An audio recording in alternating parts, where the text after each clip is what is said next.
नमस्ते सभी को, वेलकम टू प्लानिंग माइल्स।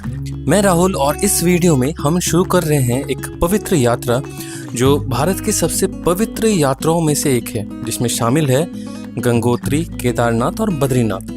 आज हम अपनी पहली कहानी लेकर आए हैं कोलकाता से हरिद्वार और फिर हरिद्वार से लेकर गंगोत्री तक के सफ़र की।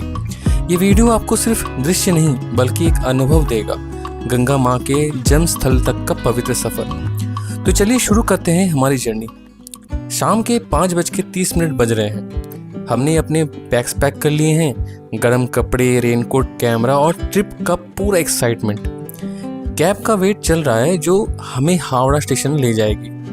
हर किसी के चेहरे पर उत्साह है क्योंकि इस सफ़र में सिर्फ पहाड़ नहीं, भक्ति और अनुभव दोनों मिलने वाले हैं। थोड़ा नर्वसनेस भी है क्योंकि सफ़र लंबा है, पर मन में एक ही विश्वास है कि भगवान सब ठीक करेगा। आज कोलकाता में तो जैसे आसमान खुल गया हो, ऐसी बरसात सालों बाद दिखी गई है। इतनी तेज बारिश हुई कि आधा शहर पानी में डूब गया है। कैब मिलना मुश्किल हो गया था और फाइनली एक कैब मिली भी तो 980 रुपये देने पड़े। पर मन में यही था, जब यात्रा पवित्र हो तो छोटी छोटी परेशानियां भी एक अनुभव बन जाती है। पूरे शहर में दुर्गा पूजा का रंग छाया हुआ है। गली गली पेंडल्स सज चुके हैं और हर कोना रोशनी से चमक रहा है। दुर्गा पूजा के समय कोलकाता की हवा में एक अलग सी मिठास रहती है। हमारे लिए ये फेयरवेल जैसा मोमेंट था। माँ दुर्गा के आशीर्वाद के साथ हम अपने धार्मिक यात्रा पे निकल पड़े। स्टेशन पहुंचने पर पता चला दून एक्सप्रेस जो रात के 8:25 में खुलने वाली थी, वो बारिश के चलते 6 घंटे लेट यानी कि रात के 2 बजे खुलेगी। इंतज़ार के सिवा हमारे पास कोई ऑप्शन नहीं था। रात के 2 बजे ट्रेन में घुसते ही हमसे रहा नहीं गया और हम सब सोने चले गए। सुबह जब नींद खुली तो हम उत्तर प्रदेश एंटर कर चुके थे। ज़्यादा कुछ वीडियो किया नहीं और जब शाम के 6 बजे बनारस के गंगा घाट क्रॉस कर रहे हैं तो मोबाइल उठाकर कुछ पलों को कैद कर लिया। 25 सितंबर को दोपहर के 12:25 पर हम हरिद्वार स्टेशन पहुंच गए। 7 घंटे लेट, पर मन में शांति। हरिद्वार स्टेशन से बाहर निकलते ही एक पवित्र हवा महसूस होती है। यहाँ के लोगों के चेहरे पे एक अलग सी शांति है। स्टेशन के बाहर टुक टुक, ऑटो और ट्रैवलर्स के रश हैं। सब लोग अपनी अपनी यात्राओं के लिए तैयार होते हैं। कोई ऋषिकेश जाने वाला है तो कोई गंगोत्री, कोई केदारनाथ तो कोई बद्रीनाथ। हमने एक टुक टुक लिया जो हमें 60 रुपये में होटल खोजने में मदद करने वाले थे। ड्राइवर भैया ने कहा, आपको होटल चाहिए तो विष्णु घाट के पास अच्छी मिल जाएगी। फाइनली हम रुक गए होटल आहूजा में, विष्णु घाट के पास। होटल छोटा पर साफ और अच्छा था। रूम 1500 में मिल गया और साथ में लिफ्ट भी थी। हरिद्वार में रुकने के लिए 2 दिन हम लोग यहीं रुकेंगे। यहाँ पे 2 जन के लिए ये बेड है और तीसरे के लिए ये वाला, और साथ में एसी भी है। साथ में यहाँ पे एक मिरर दिया है और चेयर दिया हुआ है, तो चेयर है, टेबल है। बाथरूम में गीज़र और वेस्टर्न टॉयलेट भी लगी हुई है।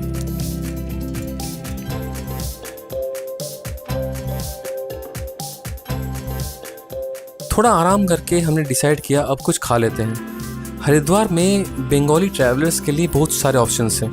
हम गए दादा बोधी भोजनालय में, जहाँ घर जैसा खाना मिलता है। गर्मा गर्म देहरादून राइस, दाल, घी, आलू पोस्तो जैसी सब्जी, पापड़ और चटनी। खाते वक्त एक अपनापन सा लगता है। यात्रा के बीच घर जैसा खाना मिल जाए तो मन खुश हो जाता है। आज हरिद्वार में हमारा आखिरी दिन है। सुबह सुबह हम हर की पौड़ी जाते हैं गंगा स्नान के लिए। सूरज की पहली किरण जब गंगा के पानी में पड़ती है तो ऐसा लगता है जैसे सोना बिखर गया हो। पंडित लोग मंत्र उच्चारण कर रहे हैं, लोग दिए जलाकर गंगा में अर्पण कर रहे हैं। हमने भी माँ गंगा को प्रणाम करके स्नान किया। पानी इतना ठंडा था कि शरीर सूख गया पर मन शुद्ध हो गया। हरिद्वार का अर्थ ही होता है हरि का द्वार। कहा जाता है कि यहीं से गंगा माँ हिमालय छोड़कर प्लेन्स में प्रवेश करती है। हरिद्वार का इतिहास इतना प्राचीन है कि इसका उल्लेख पुराणों में भी मिलता है। यहाँ आकर लगता है जैसे समय रुक सा गया हो, बस श्रद्धा और शांति बच गई हो। स्नान के बाद हम गए पंडित जी पूड़ी वाले।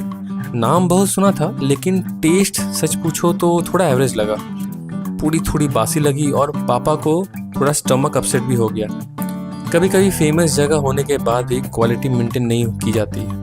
पर कोई बात नहीं, ये भी सफर का हिस्सा ही है। शाम को हम वापस हर की पौड़ी गए गंगा आरती के लिए। पूरा घाट दियों की रोशनी में चमक रहा था। पंडित शंख बजा रहे हैं, मंत्र गुनगुना रहे हैं और लोग अपने दीप गंगा में छोड़ रहे हैं।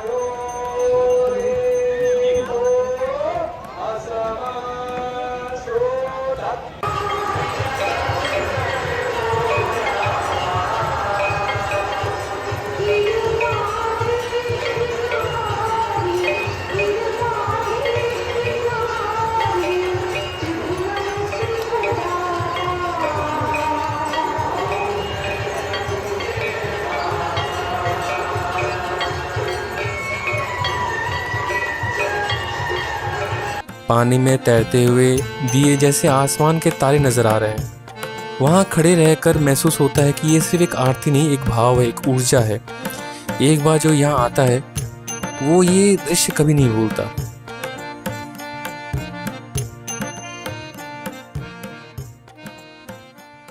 आज 27 सितंबर है और सुबह के 6 बज रहे हैं। 3 धाम के लिए हमारी कार आ चुकी है। ठंडी हवा, हल्की धूप और सड़कों पर अभी भी शांति। हमने माँ गंगा को प्रणाम किया और यात्रा का अगला पड़ाव शुरू किया।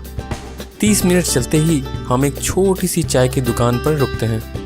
वहाँ पहाड़ों के लोग मिलते हैं जो मुस्कुराकर चाय सर्व कर रहे थे। पापा बिना चीनी वाले चाय पीने लगी और हम पहाड़ों की हवा महसूस करने में बिजी हो गए। ये मोमेंट्स ही है जो यात्रा को यादगार बनाते हैं। 1 घंटे में हम ऋषिकेश पहुँच जाते हैं। ऋषिकेश को yoga capital of the world कहा जाता है। यहाँ हर जगह ध्यान, शांति और स्पिरिचुअल एनर्जी महसूस होती है। लक्ष्मण झूला, परमत निकेतन और त्रिवेणी घाट यहाँ के प्रसिद्ध स्थान हैं। रास्ते में कुछ जगह लैंडस्लाइड के निशान दिखे, पर ब्रो यानी कि बॉर्डर्स रोड्स ऑर्गेनाइजेशंस ने सब कुछ संभाल कर रखा था। हरिद्वार से उत्तर काशी तक का डिस्टेंस लगभग 190 किलोमीटर का है। रास्ते में पहाड़ों के बीच से नदियाँ बहती दिखाई देती है। सड़कें कहीं स्मूथ है, कहीं पैची, और पर व्यू इतना सुंदर है कि थकान महसूस भी नहीं होती।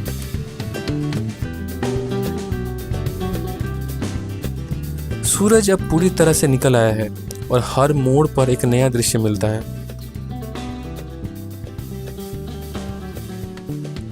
10 बजे हम एक छोटे ढाबे में रुककर गर्मा गर्म आलू पराठे खाते हैं, जो कि पहाड़ों का असली स्वाद माना जाता है। अभी सुबह के 10 बज रहे हैं। अभी हम एक रेस्टोरेंट में आए हुए हैं जहाँ पे ब्रेकफास्ट वगैरह हम लोग खा रहे हैं सामने। और सामने पीछे मेरे व्यू तो कितना सुंदर अच्छा व्यू है ना। अभी उत्तरकाशी पहुँचने में फिलहाल अभी 2 घंटे बाकी है। यहाँ से फिलहाल 50-60 किलोमीटर भी बाकी है। पे 2 पराठे, 2 आलू के पराठे, और पापा ने चाय का ऑर्डर दिया था। और खाना अच्छा था, खाना टेस्टी भी था।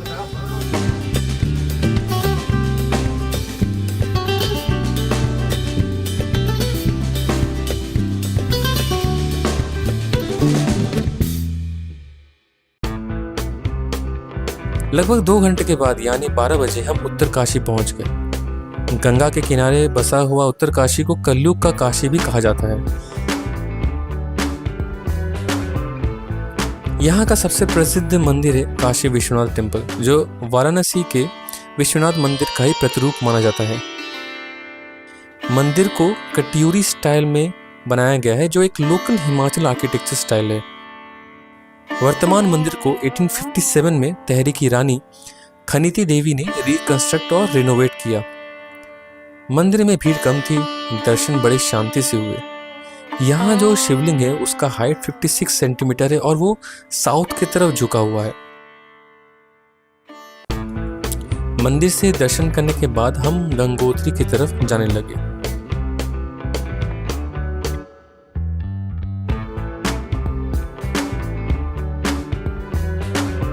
1 बजे हम एक चेक पोस्ट पर पहुंच गए, जहां से आगे जाने की परमिशन नहीं मिली, क्योंकि एडमिनिस्ट्रेशन के रूल के हिसाब से 1 बजे के बाद कोई भी गाड़ी गंगोत्री नहीं जा सकती। वैसे ये रूल हमेशा के लिए नहीं है।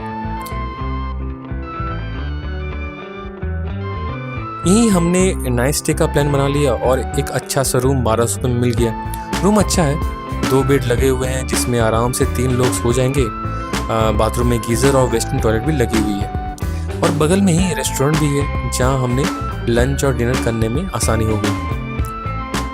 सुबह के 6 बजे का समय है, ठंडी हवा चल रही है और आसमान में हल्की सी लाली दिखाई दे रही है। हम अपनी कार में बैठकर निकल पड़े गंगोत्री के लिए। उत्तरकाशी से गंगोत्री तक का लगभग 100 किलोमीटर का सफर है और पहाड़ी रास्ते होने के कारण लगभग 3 से 3.5 घंटे लगने वाले थे। जब हम ये सफ़र शुरू करते हैं तो एक अजीब सी शांति का महसूस होता है। गाड़ी की एक साइड में भागीरथी नदी अपनी सफ़ेद झिलमिलाता जल लेकर हमारे साथ साथ चल रही है और दूसरी तरफ पहाड़ों के बीच उभरते हुए पाइन और देवदार के वन। ये रास्ते सिर्फ रास्ते नहीं, जैसे किसी कविता का पाठ हो। हर मोड़, हर घाटी एक अलग दृश्य लिखता जा रहा है। लगभग 20 से 25 किलोमीटर के बाद हम पहुंच जाते हैं मनेरी। यहाँ स्थित है मनेरी डैम, जिसे मनेरी भाली हाइड्रो पावर प्रोजेक्ट के नाम से भी जाना जाता है। यहीं पर भागीरथी का पानी एक छोटी सी झील बना देती है, जहाँ से पानी डैम के वाल से तेज रफ्तार में गिरता है और एक मैनमेड वाटरफॉल का दृश्य पैदा करता है। सूरज की रोशनी जब इस पानी के छींटे पर पड़ती है तो एक इंद्रधनुष सब बन जाता है। ठंडी बूंदें हमारे चेहरे तक पहुंच जाती है और एक पल के लिए लगता है जैसे हम प्रकृति के बिल्कुल बीचों बीच आ गए हैं। यहाँ रुककर आप एक छोटी सी चाय की टपरी पर गर्मा गर्म चाय पी सकते हैं और डैम के पास फोटो लेने का मज़ा भी अलग है। मनेरी के बाद रास्ते और ज़्यादा खूबसूरत होते जा रहे हैं। हर मोड़ पर एक नया रंग, नए पहाड़ और नए दृश्य सामने आ जाते हैं। अगर आप फोटोग्राफी के शौकीन हैं तो हर 5 मिनट में आपका दिल करेगा कि गाड़ी रोके और एक शॉट ले लें। कहीं पर पहाड़ के किनारे से पानी गिरता हुआ नज़र आते हैं तो कहीं क्लाउड्स पैचेस इतने करीब आ जाते हैं कि लगता है कि हम उन्हें छू लेंगे। यहाँ के लोग कहते हैं कि ये रास्ते सिर्फ गंगोत्री नहीं ले जाते, ये आपको भगवान की ओर करीब ले जाते हैं। सच में, अगर आज मैं यहाँ नहीं आता तो शायद मुझे पता ही नहीं चलता कि उत्तराखंड की इन वादियों की सुंदरता मेरी कल्पना से भी परे है। लगभग आधे रास्ते के बाद हम पहुँचते हैं हर्षिल वैली, जिसे लोग मिनी स्विट्जरलैंड ऑफ इंडिया भी कहते हैं। एक छोटी सी वैली है जो एप्पल के बगीचे, पाइन फॉरेस्ट और क्रिस्टल क्लियर रिवर्स के बीचों बीच बसी हुई है। हवा में एक मीठा सा खुशबू है। यहाँ के सेब इस सीज़न में पेड़ों से लटके हुए दिखते हैं। लाल और हरे दोनों रंग के एप्पल्स देखकर मन में एक बचपना जाग उठा है। रास्ते के किनारे कुछ लोकल स्टॉल्स भी हैं जहां आप फ्रेशली एप्पल्स टेस्ट कर सकते हैं और खरीद सकते हैं। ड्राइवर भैया बोलते हैं, सर यहाँ के एप्पल्स पूरे देश में फेमस हैं। हर्षिल एक ऐसी जगह है जहां आप चाहे तो एक रात रुककर प्रकृति का असली सुकून महसूस कर सकते हैं।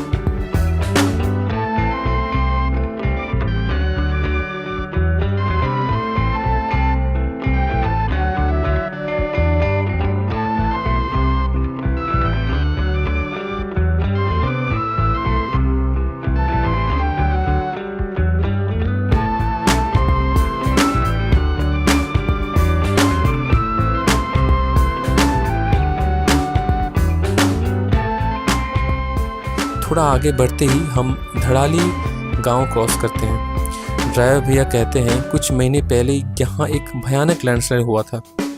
मैं गाड़ी से बाहर झांक कर देखता हूँ, कुछ टूटे हुए घर, धसी हुई सड़क और खामोशी।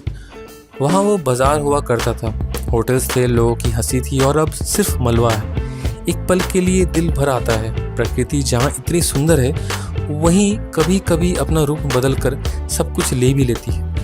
ये देखकर समझ आता है कि हिमालय के अंदर रहना सिर्फ सुकून नहीं, एक जिम्मेदारी भी है।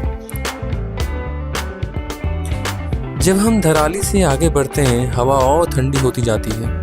भागीरथी नदी अब और ज़्यादा करीब लगती है और उसका पानी एक सुनहरा चमक लेने लगा है। गाड़ी के खिड़की से हवा के झोंके अंदर आ रहे हैं। थोड़ी ठंडा, थोड़ा एक्साइटमेंट और दिल में एक अलग सी शांति है।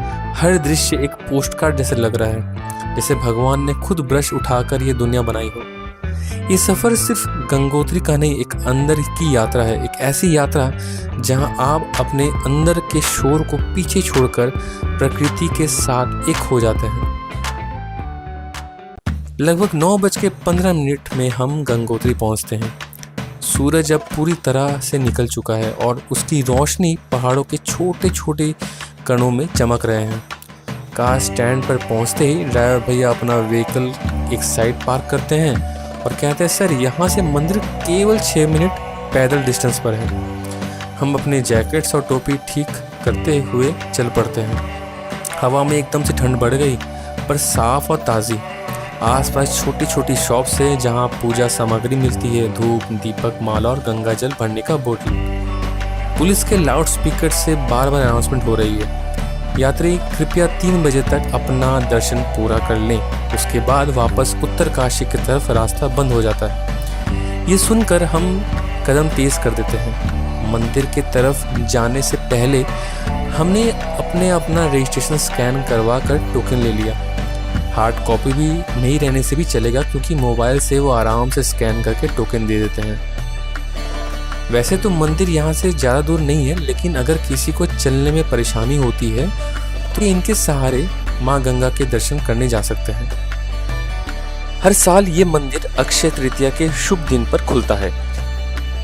मंदिर का बंद होने का समय आमतौर पर अक्टूबर के अंतिम हफ्ते तक होता है, जब ठंड और बर्फ का मौसम शुरू हो जाता है और माँ गंगा को उनके शीतल के निवास मुकुबा गांव ले जाया जाता है। यात्रा का सबसे अच्छा समय मई से जून और सितंबर से अक्टूबर तक माना जाता है। इन महीनों में मौसम सुहाना रहता है और सड़कें भी ज़्यादा सुरक्षित होती है। मॉनसून के दौरान यानी जुलाई से अगस्त के बीच पहाड़ों पर लैंडस्लाइड और बारिश का खतरा होता है, इसलिए यात्रा अवॉइड करना चाहिए। मंदिर तक पहुंचने से पहले ही हम कुछ सीढ़ियां उतरते हैं और सामने दिखाई देती है माँ गंगा की पवित्र धारा भागीरथी नदी, बिल्कुल सफेद, बिल्कुल ठंडी। पानी की छींटे हवा में उड़ते हुए हमारे चेहरे को छू जाते हैं। मैं अपने हाथ से वो पवित्र पानी स्पर्श करता हूँ। एक पल के लिए लगता है जैसे हर थकान, हर बोझ उस पानी के साथ बह गया हो। हम सब मिलकर कुछ पानी भर लेते हैं माँ के आशीर्वाद को अपने घर तक ले जाने के लिए।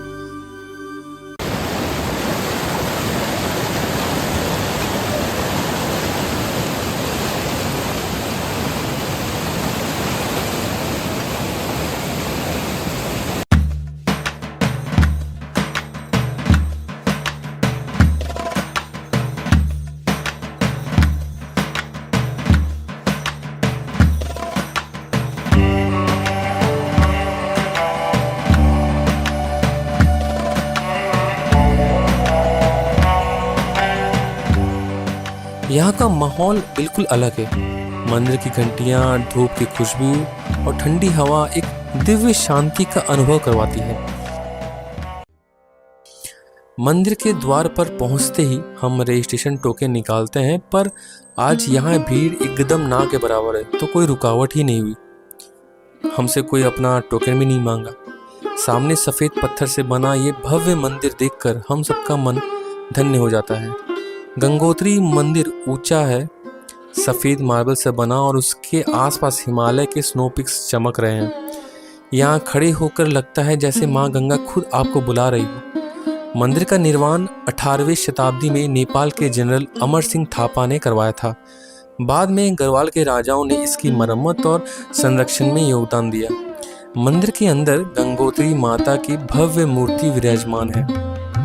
ये मंदिर भागीरथी नदी के किनारे स्थित है। यहीं से गंगा की धारा भागीरथ के तपस्या के फल स्वरूप पृथ्वी पर आई थी। कहा जाता है कि जब भागीरथ ने अपने पूर्वजों को मोक्ष दिलाने के लिए कठिन तपस्या की तो माँ गंगा उनकी भक्ति से प्रसन्न हो गई और पृथ्वी पर आ गई। पर जब गंगा अपने पूरे वीर से पृथ्वी पर उतरना चाहती थी, तब भगवान शिव जी ने अपने जटाओं में उन्हें संभाल लिया ताकि धारा को विनाश न हो। और इसी रूप में गंगा भागीरथी के रूप में गंगोत्री से निकलकर सबका उद्धार करती है। यहाँ आकर समझ में आता है कि ये सिर्फ एक मंदिर नहीं, ये एक जीवित कहानी है जो हर बूंद पानी में बसती है। मंदिर से दर्शन करने के बाद हमने ब्रेकफास्ट किया और चल दिए सूर्य कुंड की तरफ। किसी से भी पूछने पर आपको रास्ता बता देंगे। मंदिर से थोड़ी ही दूर आने के बाद एक पतली गली निकल जाती है नदी की तरफ, जो आपको सूर्य कुंड की तरफ ले जाएंगे। ये जगह गंगोत्री के सबसे सुंदर और अद्भुत दृश्यों में से एक मानी जाती है।